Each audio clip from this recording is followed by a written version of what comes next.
Hello students, welcome to commerce master classes. तो आज हमारा टॉपिक है gross profit, net sale and cost of goods sold से related. तो पहले पर हमारे पास फार्मूला है ग्रॉस प्रॉफिट का। Gross profit is equal to net sale minus cost of goods sold. देखो बच्चों, जब कोई भी व्यक्ति बिजनेस करता है तो वो जानना चाहता है कि उसने कितना प्रॉफिट कमाया या फिर उसको कोई लॉस तो नहीं हुआ। तो ये जानने के लिए वो फॉर्मूला लगाएगा gross profit is equal to net sale minus cost of goods sold.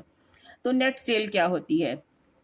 Net sale is equal to cash sales plus credit sales minus sale return. जब हम किसी भी कस्टमर को गुड्स बेचते हैं, कोई भी इंटरप्रेन्योर जो बिजनेस है मैन है वो गुड्स बेचता है तो वो कैश भी बेचता है और क्रेडिट भी बेचता है। तो कई कई बार कस्टमर कुछ वापस भी कर जाते हैं, सामान सेल रिटर्न कर जाते हैं। तो इन सब को प्लस करके हमारे पास आ जाएगी नेट सेल। और नेट सेल में से अगर हम cost of goods sold minus कर देंगे तो हमारे पास ग्रॉस प्रॉफिट आ जाएगा। कॉस्ट ऑफ गुड्स सोल्ड क्या होती है? देखो बच्चों, पहले हमें ये जानना है कि गुड्स क्या होती हैं। गुड्स का मतलब है कि जो बिजनेसमैन है आगे रीसेल करने के पर्पज से जो वस्तुएं लेके आता है, खरीद के लेके आता है, वो कमोडिटीज उसके लिए गुड्स हैं। फॉर एग्जाम्पल, अगर किसी का गारमेंट्स का बिजनेस है तो वो गारमेंट्स मतलब वो जो क्लॉथ उसके शॉप पे पड़े हैं वो उसके लिए गुड्स हैं। ओके, तो कॉस्ट, हमें प्रॉफिट जानना है, इसके लिए हमें वो गुड्स कितने की पड़ी ये जानना जरूरी है। इसके लिए हम क्या करेंगे? Opening stock plus net purchases plus direct expenses minus closing stock का फार्मूला लगाएंगे। अब देखो बच्चों, ओपनिंग स्टॉक क्या होता है? ओपनिंग स्टॉक का मतलब है कि हम देखो अकाउंट जब बनाते हैं ना तो हम पर्टिकुलर एक साल का बनाते हैं। फॉर एग्जांपल, हम 1/4/18 से लेकर अगर हम 31 मार्च 19 तक का अकाउंट्स तैयार कर रहे हैं तो 31 मार्च को जितने भी गुड्स बच जाएंगी, देखो हमने जो बिजनेसमैन है उसने 10,000 वस्तु कॉमोडिटीज है, 10,000 रुपए की कॉमोडिटी खरीद के लेके आया, उसमें से 7,000 की कॉमोडिटी उसने बेच दी गुड्स। पीछे कितनी बच गई? 3,000 की कॉमोडिटी उसके पास बच गई, और ये 3,000 क्या है? उसके लिए क्लोजिंग स्टॉक है। और जब नेक्स्ट फाइनेंशियल ईयर यानी कि 1/4/19 से लेके 31/3/20 तक का जब हम रिकॉर्ड बनाएंगे, ओके, तो ये जो क्लोजिंग स्टॉक है पिछले फाइनेंशियल ईयर का वो नेक्स्ट ईयर फॉरवर्ड हो जाएगा, वो उसके लिए बन जाएगा ओपनिंग स्टॉक। ओके, तो ये होता है क्लोजिंग स्टॉक और ओपनिंग स्टॉक। हम इसी फार्मूले पे वापस आते हैं। ओपनिंग स्टॉक मतलब जितने का पिछले साल का जो सामान बचा था इस साल भी उसने स्टॉक में एंटर कर लिया, प्लस नेट परचेजेस। अब नेट परचेजेस क्या होती हैं? Net purchases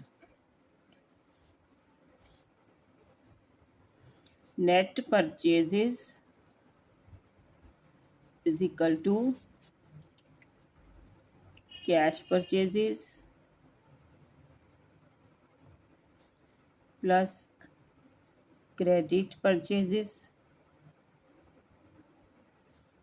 minus purchase return. जो गुड्स हम खरीद के लेके आते हैं वो कैश भी हो सकती है, क्रेडिट भी हो सकती है, और कुछ गुड्स हम वापस भी कर सकते हैं, तो वो परचेज रिटर्न है। वो माइनस करने के बाद हमारे पास नेट परचेज आ जाएगी, और ये नेट परचेज की अमाउंट हम इस फार्मूले में ऊपर हम एंटर कर देंगे। डायरेक्ट एक्सपेंसेस क्या होते हैं? Expense on purchase. ठीक है, जब हम गुड्स खरीदते हैं तो एक्सपेंस ऑन परचेज होते हैं, यानी कि गुड्स खरीदने पर जो हमारे खर्चे होते हैं, जैसे कि हमने गुड्स मंगा के अपनी शॉप में रखवाई और उसके लिए हमें किराया भाड़ा या फिर वेजिस फ्रेट वगैरह पेड करनी पड़ी, या फिर कैरीज इनवॉर्ड भी एक एग्जांपल है डायरेक्ट एक्सपेंस की। तो ये खर्चे जो परचेज पे किए जाते हैं उन्हें डायरेक्ट एक्सपेंसेस कहा जाता है। तो ये सब, ये भी परचेज का ही पार्ट है। ओके, जो हम इसमें ऐड कर देंगे, और जो स्टॉक बिका नहीं वो हम इसमें से माइनस कर देंगे। ओके, इसको हम और अच्छे से समझते हैं एक इलस्ट्रेशंस के ज़रिए, प्रैक्टिकल सम के ज़रिए। देखो, हमारे पास एक फॉर्मूला, हमारे पास सम है ओपनिंग स्टॉक 40,000 का नेट परचेज है 2,25,000 की और क्लोजिंग स्टॉक है 55,000 का। और हमें कहा गया है कि cost of goods sold find करनी है।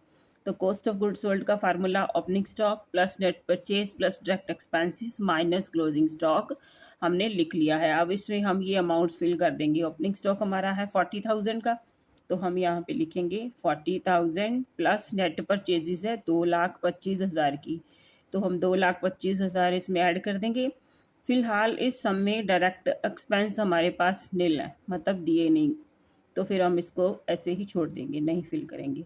और क्लोजिंग स्टॉक है हमारा 55,000 का, 55,000 का। और अब हम इसको कैलकुलेट करेंगे। 2,65,000 हो गए और इसमें हम माइनस कर देंगे 55,000 क्लोजिंग स्टॉक का। और हमारे पास जो कॉस्ट ऑफ गुड्स सोल्ड निकल के आई है वो 2,10,000 की आई है।